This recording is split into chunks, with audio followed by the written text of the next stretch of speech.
Hello दोस्तों, स्वागत है आपका मेरे चैनल मोटिवेशनल ज्ञान पर।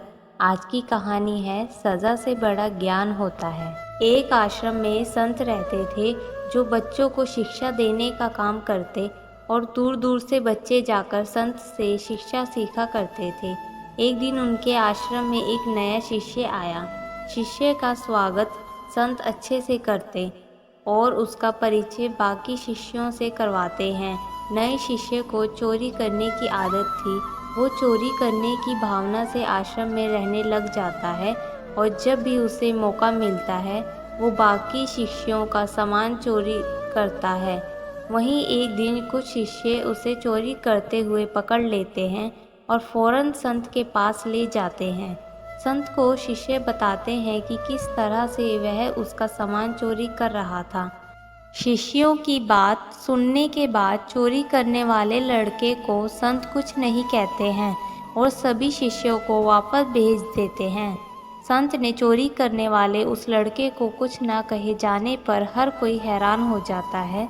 वहीं कुछ दिन बाद फिर वही लड़का चोरी करते हुए पकड़ा जाता है और फिर से सारे शिष्य उसको संत के पास ले जाते हैं और संत से चोरी की शिकायत करते हैं।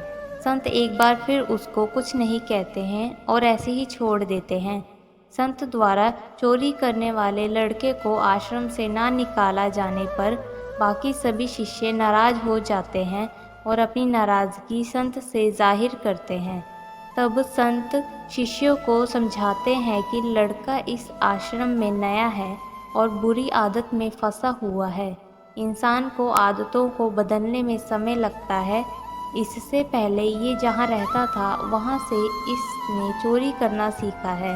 इस आश्रम में अच्छी बातें पढ़ सिखाई जाती हैं और एक दिन ये लड़का भी अच्छे ज्ञान हासिल करने के बाद सुधर जाएगा।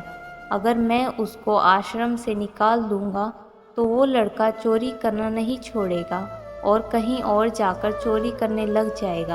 लेकिन अगर मैं उसे इस आश्रम में रहने दूँगा तो वो लड़का तुम लोगों के साथ रहकर सुधर जाएगा। संत की बात सुनकर शिष्यों को अपनी गलती का एहसास हुआ और सभी शिष्यों को ये समझ आ गया कि अच्छे माहौल में रहने और अच्छी बातें सुनने से बुरा व्यक्ति सही रास्ते पर आ जाता है। और सभी शिष्य संत से माफ़ी मांगते हैं और वादा करते हैं कि वह उस लड़के को सुधारने में संत की मदद करेंगे।